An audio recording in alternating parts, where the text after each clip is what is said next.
Hello students, आज की class में हम लोग बात करेंगे real numbers and their decimal expansion. जैसा कि मैंने आपको रियल नंबर के बारे में पहले भी डिफाइन कराया हुआ है कि जो रियल नंबर होता है उसको ऐसे डिफाइन कर सकते हैं, real number is a value of a continuous quantity that can represent a distance along a line। तो रियल नंबर जो होते हैं वो कंटिन्यूअस क्वांटिटी होते हैं, उनका वैल्यू जो होता है कंटिन्यूअस क्वांटिटी होता है जो रिप्रेजेंट करते हैं लाइन के अलोंग डिस्टेंस को। आप इसको ऐसे भी डिफाइन किए थे, याद होना चाहिए आपको, कि रेशनल नंबर और इरेशनल नंबर के सभी रेशनल नंबर और सभी इरेशनल नंबर के सेट को क्या कहते हैं? रियल नंबर कहते हैं। या ऐसे भी कह सकते हैं कि rational number and irrational numbers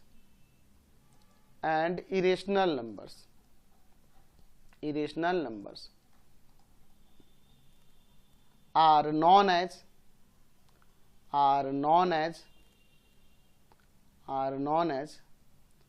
real numbers. क्योंकि पहले भी मैंने बता रखा है कि रियल नंबर्स दो टाइप के होते हैं, रेशनल और इरेशनल। तो रेशनल और इरेशनल दोनों को जब एक साथ इंक्लूड कर देंगे तो क्या कहलाने लगेंगे? रियल नंबर्स कहलाने लगेंगे। ठीक है, तो रियल नंबर क्या है? जैसे 2 मैंने लिख दिया, 5/2 लिख दिया, √2 लिख दिया, 5/√2 लिख दिया, है ना, -7 लिख दिया, -3/2 लिख दिया। ये सभी क्या है? रियल नंबर्स हैं। और इनको हम लोग नंबर लाइन के यानी लाइन के अलोंग इसके डिस्टेंस को मेजर कर सकते हैं, और ये सभी के सभी कंटिन्यूअस वैल्यूज होती हैं। ऐसा आप कह सकते हैं, कंटिन्यूअस क्वांटिटी होती है। तो अगर हम किसी रियल नंबर के डेसिमल एक्सपेंशन की बात करेंगे, इनके डेसिमल एक्सपेंशन की बात करेंगे, तो जो रियल नंबर का डेसिमल एक्सपेंशन होता है वो दो तरीके से हो सकता है। एक हो सकता है टर्मिनेटिंग और दूसरा हो सकता है नॉन टर्मिनेटिंग।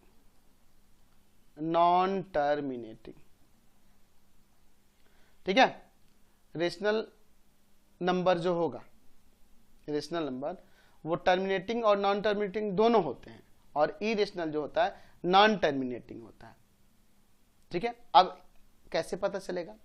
तो जो रेशनल नंबर की बात करेंगे, रेशनल नंबर की, तो उसके डेसिमल एक्सपेंशन जब करेंगे तो वो टर्मिनेटिंग होगा और नॉन टर्मिनेटिंग रिपीटिंग होगा। ठीक है, नॉन टर्मिनेटिंग रिपीटिंग होगा। और जब इरेशनल की बात करेंगे, इरेशनल नंबर्स की, तो इसका डेसिमल एक्सपेंशन नॉन टर्मिनेटिंग होगा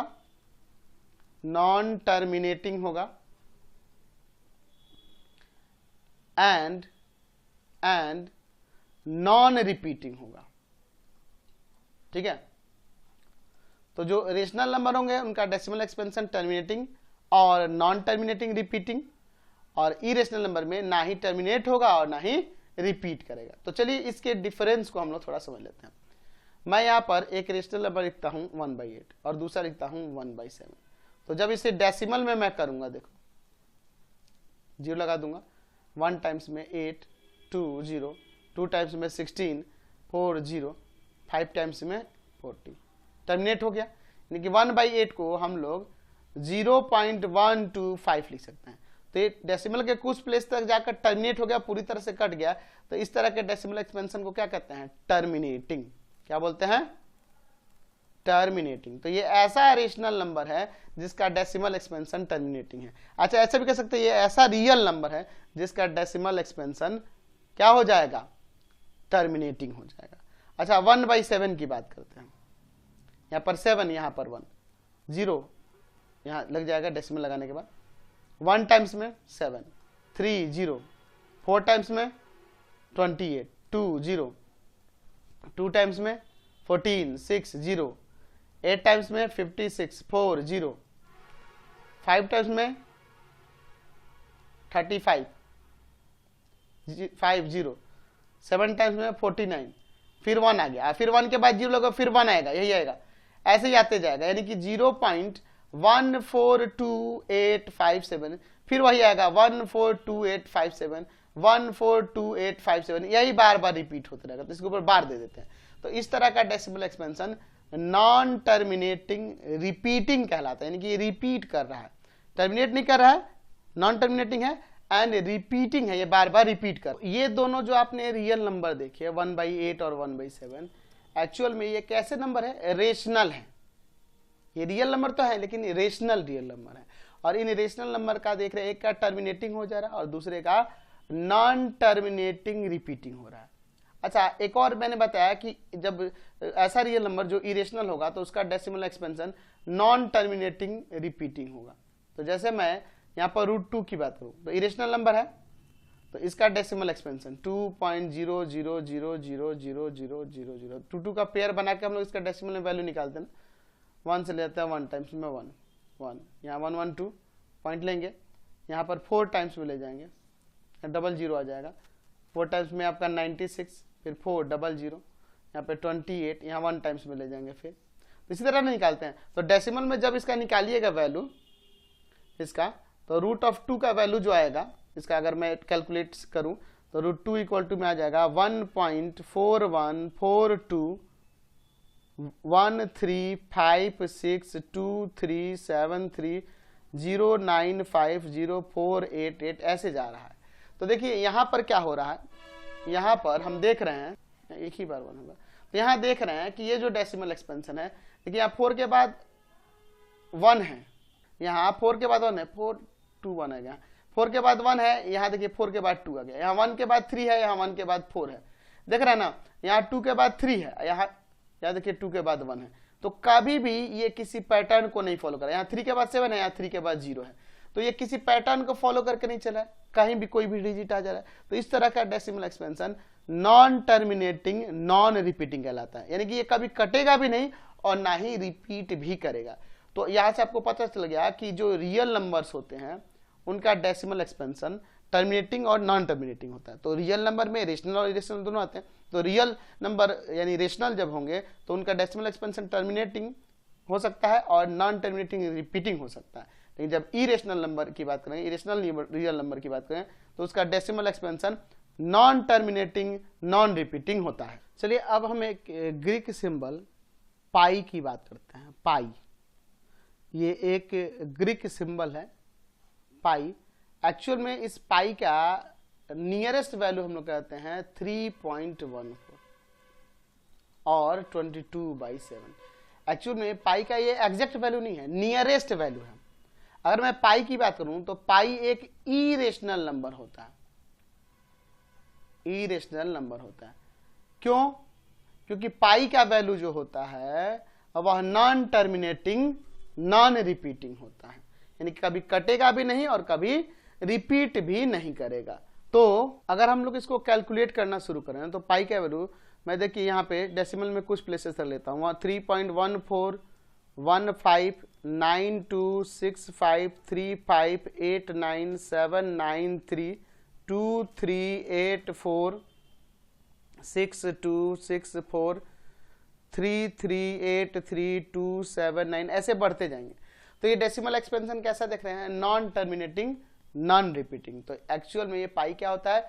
इरेशनल नंबर होता है। लेकिन इसका जो ये वैल्यू देख रहे हैं ये नियरेस्ट वैल्यू है। एक्चुअल में ये दोनों रेशनल ही हैं, लेकिन ये एग्जैक्ट वैल्यू हम लोग नहीं ले पाते हैं। कहीं पे इसको आप पुट करिएगा, मल्टीप्लाई कीजिएगा तो वो डिफिकल्टी है उनको प्रोडक्ट वगैरह करने में, और ये कोई फिक्स वैल्यू नहीं, इनफाइनाइट तक ये चलते ही जाएंगे, आगे बढ़ते ही जाएंगे। तो इसलिए हम लोग ये नियरेस्ट वैल्यू लेते हैं पाई का वैल्यू। तो यानी पाई इरेशनल नंबर है, लेकिन जिसका नियरेस्ट वैल्यू 3.14 या फिर 22/7 होता है। और रियल वैल्यू पाई का इस तरह से आप कैलकुलेट करते जाएंगे, निकलते जाएगा। ये कैसे निकाला गया होगा, ऐसे इसको कैसे निकाला गया, कैसे कैलकुलेट किया गया? देखिए एक हम लोग यहां सर्कल ले लेते हैं। अब इस सर्कल पे इसके डायमीटर के इक्वल में, इसके डायमीटर के इक्वल में, यानी कि डायमीटर ये ना होगा, इसके इक्वल में एक ले लेंगे, थ्रेड लेना, धागा ले लेना और उसको इसके ऊपर फैलाना। किसके ऊपर? इस सर्कल के ऊपर ऐसे फैलाना। तो ये धागा एक बार ऐसे मेजर करेगा, दूसरे बार में ऐसे मेजर करेगा, तीसरे बार में ऐसे इसको मेजर करेंगे तो थोड़ा सा हिस्सा बच जाएगा, थोड़ा सा हिस्सा इंक्लूड वो बच जाएगा, ये वाला हिस्सा बच जाएगा। यानी कि 3 बार मेजर कर दिए डायमीटर को, 3 बार मेजर कर दिए, 3 बार मेजर कर दिए और ये थोड़ा सा हिस्सा बच गया। एक्चुअल में इस डायमीटर का लगभग 1/7 पार्ट होगा, लगभग में, अप्रॉक्स में, एग्जैक्ट नहीं होगा, लगभग 1/7 पार्ट होगा। तो दैट मीन्स 7 3 21 और 1 22/7 और इसका नियरेस्ट वैल्यू 22/7 हम लोग कैलकुलेट करते थे। तो पाई को हम कैसे डिफाइन करते हैं, हम लोग क्लास 9 में जान लेते हैं। सरकमफरेंस ऑफ सर्कल और बाई में डायमीटर ऑफ सर्कल। सरकमफ्रेंस में जब डायमीटर से डिवाइड कर देते हैं तो हमें जो वैल्यू आता है वही क्या होता है? पाई होता है। तो वही मैंने कहा कि 3 टाइम्स डायमीटर मेजर कर लिए और ये इसका, इस पूरे डायमीटर का 1/7 अप्रॉक्स में वैल्यू होगा, तो इसलिए पाई का वैल्यू क्या आ जाएगा? 22/7 के नियरेस्ट होगा। 22/7 नहीं होगा, उसके नियरेस्ट होगा। तो क्लियर हो गया। अच्छा, पाई का एक और नियरेस्ट वैल्यू लिया जाता है 355 बाई में 113, ये भी नियरेस्ट वैल्यू ही होता है पाई का। चलिए हम लोग एक थ्योरम देखते हैं। कह रहा है कि if any natural number n is not a square of any integer, अगर वो कोई नेचुरल नंबर जो किसी इंटीजर का स्क्वायर नहीं है, जैसे मैं यहाँ पे बात करूं 1, तो 1 तो 1 का स्क्वायर होता है तो इसको छोड़ देंगे। 2 किसी का स्क्वायर नहीं है। 4 देखिए 2 का स्क्वायर होता है, इसको छोड़ दीजिए। यानी कि यहाँ पर वैसे नेचुरल नंबर लेने हैं जो किसी इंटीजर के स्क्वायर नहीं है, यानी 2 ले सकते हैं, 3 ले सकते हैं, 5 6 7 इन सबको। देन उसका रूट में वैल्यू जो होगा, यानी कि जैसे √2, √3, √5, ये सब क्या होंगे? इरेशनल होंगे। यही हमें यहाँ पर प्रूफ करना है। तो चलिए हम लोग इसका यहाँ पर प्रूफ ले लेते हैं। लेट रूट ऑफ n क्या है यहाँ पे? वो ऐसे नेचुरल नंबर हैं जो किसी इंटीजर के स्क्वायर नहीं है ना। √n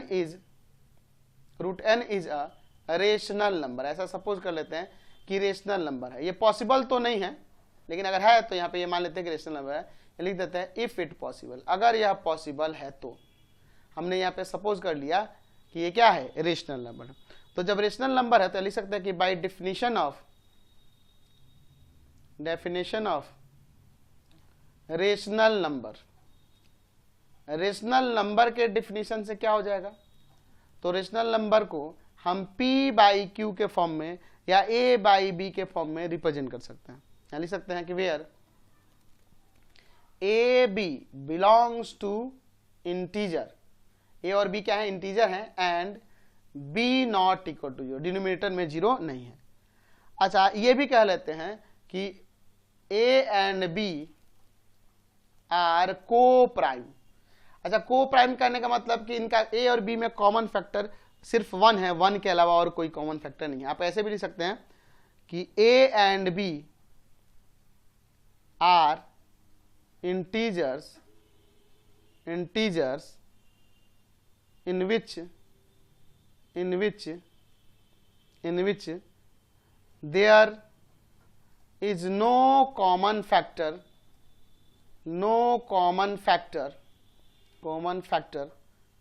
except 1 के सिवा इसमें कोई कॉमन फैक्टर नहीं। यानी कि ये कह सकते हैं कि रेशनल नंबर का सिंपलेस्ट फॉर्म है। अब इसको काट नहीं सकते ऊपर नीचे, ठीक है। तो a और b इंटीजर होंगे और b नॉट इक्वल टू 0 होगा और a और b का कॉमन फैक्टर सिर्फ 1 है, 1 के सिवा और कुछ नहीं है। अब इसको हम लोग स्क्वायरिंग कर देते हैं बाई स्क्वायरिंग। तो √n का स्क्वायर इक्वल हो जाएगा a/b के स्क्वायर के।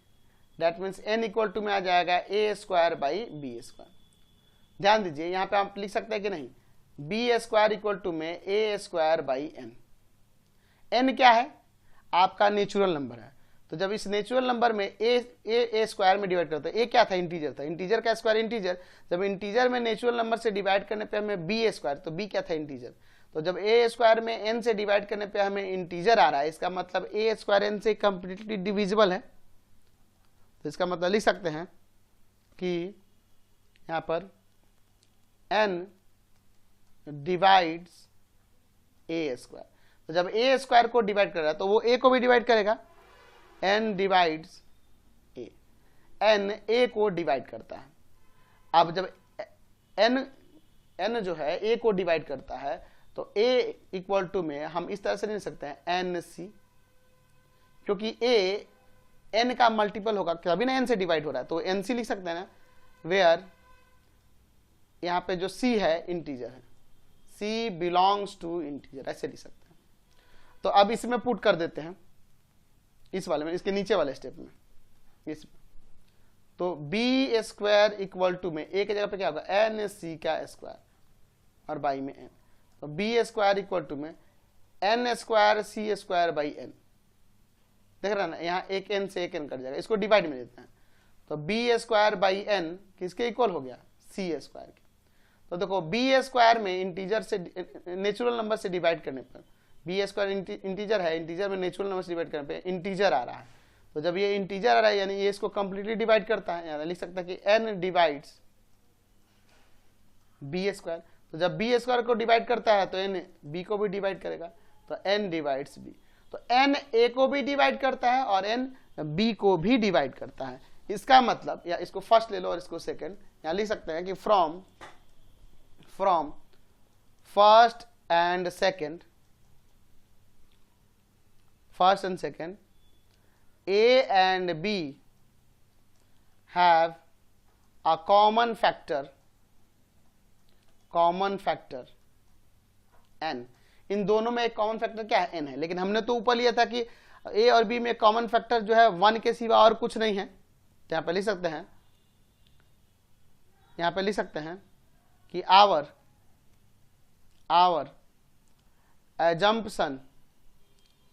assumption that A and B have no common factor